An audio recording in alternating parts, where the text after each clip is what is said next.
अब हम आपको पाकिस्तान लेकर चलते हैं और आपको यह बताएंगे कि भारत का भगोड़ा जाकिर नायक आजकल पाकिस्तान में है और पाकिस्तान में जाकिर नायक को जबरदस्त स्वागत मिला है, रेड कार्पेट वेलकम मिला है।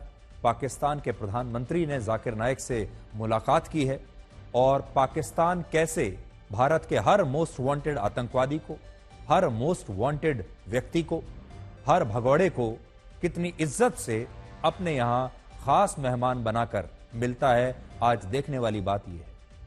और जाकिर नायक पाकिस्तान में है, इसलिए अब आपको दिखाएंगे कि भारत के मोस्ट वांटेड और कट्टर इस्लामिक उपदेश देने वाले जाकिर नायक को पाकिस्तान में रेड कार्पेट वेलकम दिया जा रहा है। जाकिर नायक पाकिस्तान में लगभग 1 महीने तक एक खास मेहमान बन के रहेगा।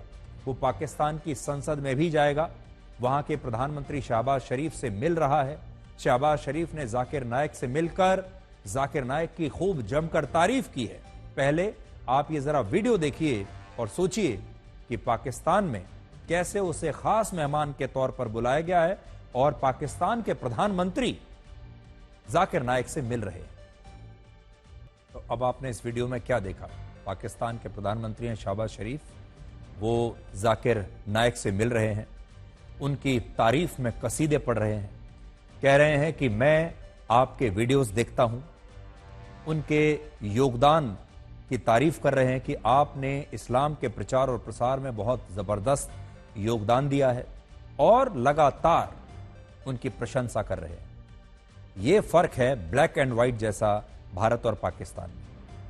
भारत में इस आदमी पर प्रतिबंध है, भारत इस आदमी को ढूंढ रहा है, भारत इसे भगोड़ा मानता है और यह भारत के मोस्ट वांटेड लोगों में से है।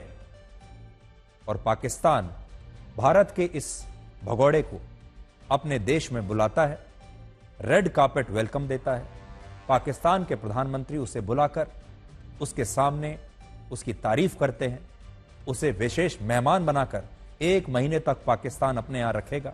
उसे पाकिस्तान में जबरदस्त सिक्योरिटी दी गई है और फिर पाकिस्तान यह भी सोचता है कि भारत उससे दोस्ती कर ले। पाकिस्तान की यह भी उम्मीद रहती है कि भारत और पाकिस्तान के बीच बातचीत हो जाए और तनाव कम हो जाए। अब आप खुद सोचिए, तनाव कैसे कम हो जाएगा?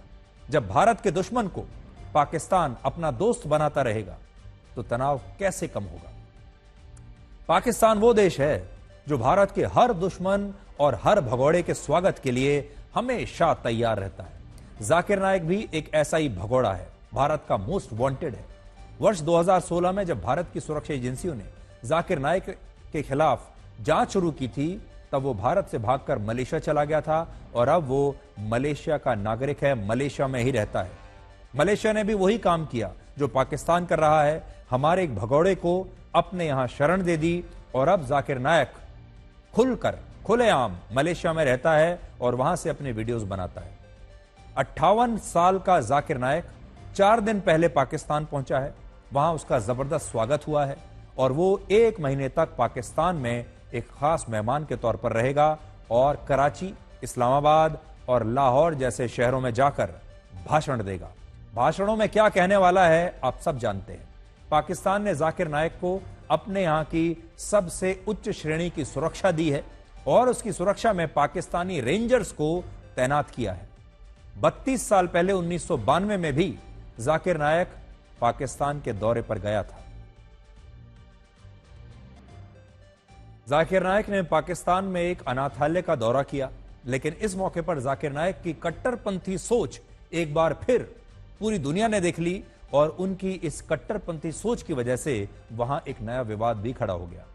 जाकिर नायक ने मंच सिर्फ इस वजह से छोड़ दिया क्योंकि मंच पर अनाउंसर ने उन लड़कियों को बेटी कहकर संबोधित किया जो वहां पर मौजूद थी। अनाथालय की जो लड़कियां थीं, उन्होंने उन्हें बेटी कहकर संबोधित कर दिया और इस बात पर जाकिर नायक को गुस्सा आ गया और जाकिर नायक ने कहा कि इन अनाथ लड़कियों को बेटी नहीं कह सकते। तो ये सोच जाकिर नायक ने वहां भी दिखा दी। और एक और दिलचस्प बात आपके लिए यह है कि मलेशिया के प्रधानमंत्री अनवर इब्राहिम भी आज पाकिस्तान में मौजूद हैं। जो 3 दिन के लिए पाकिस्तान के दौरे पर आए हैं। और मलेशिया वही देश है जिसने जाकिर नाइक को शरण दी थी और वहां के प्रधानमंत्री कई बार जाकिर नाइक के साथ मंच भी साझा कर चुके हैं। और पिछले महीने मलेशिया के प्रधानमंत्री दिल्ली भी आए थे। तब उन्होंने कहा था कि अगर भारत सबूत देगा तो वो जाकिर नाइक के प्रत्यर्पण पर विचार कर सकते हैं। लेकिन आप सोच लीजिए कि उन्होंने जाकिर नाइक को पहले पनाह दी और आज मलेशिया के प्रधानमंत्री और जाकिर नाइक दोनों ही पाकिस्तान में मौजूद हैं। जाकिर नाइक को भारत सरकार एक भगोड़ा मानती है, कट्टरपंथी मानती है और जिस पर हमारे देश में धर्म परिवर्तन से लेकर सांप्रदायिक तनाव पैदा करने और लोगों को दंगा करने के लिए उकसाने के आरोप हैं। ये सारे बहुत गंभीर आरोप हैं। भारत में इस कट्टरपंथी की संस्था इस्लामिक रिसर्च फाउंडेशन पर भी प्रतिबंध लगा हुआ है। और कुछ दिन पहले जाकिर नाइक ने भारत के मुसलमानों को वक्फ बिल को लेकर भी भड़काने की कोशिश की थी। तब उसने एक वीडियो जारी किया था।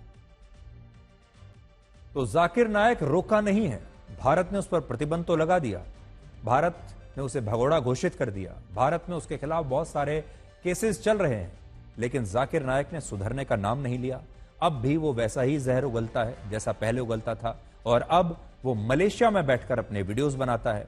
और सबसे खास बात यह है कि अब टेक्नोलॉजी का जमाना है, सब कुछ डिजिटल है। आज के जमाने में सीमाएं मायने नहीं रखती, किसी व्यक्ति की लोकेशन मायने नहीं रखती। कोई भी व्यक्ति कहीं पर भी बैठा हुआ आज टेक्नोलॉजी की वजह से कहीं भी पहुंच सकता है और उसे उस देश में जाने की भी जरूरत नहीं है। और जाकिर नाइक जैसे जो लोग हैं वो टेक्नोलॉजी की मदद से कहीं पर भी बैठे होते हैं दुनिया में और वो जहां भी उन्हें दंगे भड़काने होते हैं, जहां भी जहर फैलाना होता है, वो ये काम लगातार करते चले जाते हैं। अब फर्क ये है कि जिस जगह पर ये लोग बैठे हैं, जिन देशों में ये लोग बैठे हैं, अगर वो देश सहयोग करना बंद कर देंगे, अगर वो देश तमाशा देखना शुरू कर देंगे, अगर वो देश इन्हें बढ़ावा देना शुरू कर देंगे, तब दो देशों के संबंधों में खटास पैदा होती है। आपने देखा होगा एक और आतंकवादी है, वो अमेरिका में बैठा हुआ है, पन्नू, वो भी लगातार भारत के खिलाफ वीडियो जारी करता है और वो अमेरिका में बैठकर ये वीडियोस जारी करता है और उसका असर भारत में होता है। लेकिन अमेरिका उसे गिरफ्तार करने के लिए तैयार नहीं, उसे रोकने के लिए तैयार नहीं। एक और हमारा भगोड़ा मलेशिया में बैठा है, मलेशिया इसे रोकने को तैयार नहीं है और अब ये पाकिस्तान में बैठा है। और इसीलिए इस तरह के लोगों को रोकने के लिए दुनिया भर में जब तक देश आपसी सहयोग नहीं करेंगे, कट्टरपंथी होने की जो परिभाषा है, जब तक उस पर एक साथ सहमत नहीं होंगे, आतंकवाद की परिभाषा पर एक साथ सहमत नहीं होंगे, तब तक ये सारे लोग सीमाओं का फायदा उठाते रहेंगे, अलग अलग देश के कानूनों का ऐसे ही फायदा उठाते रहेंगे और टेक्नोलॉजी का दुरुपयोग करते रहेंगे।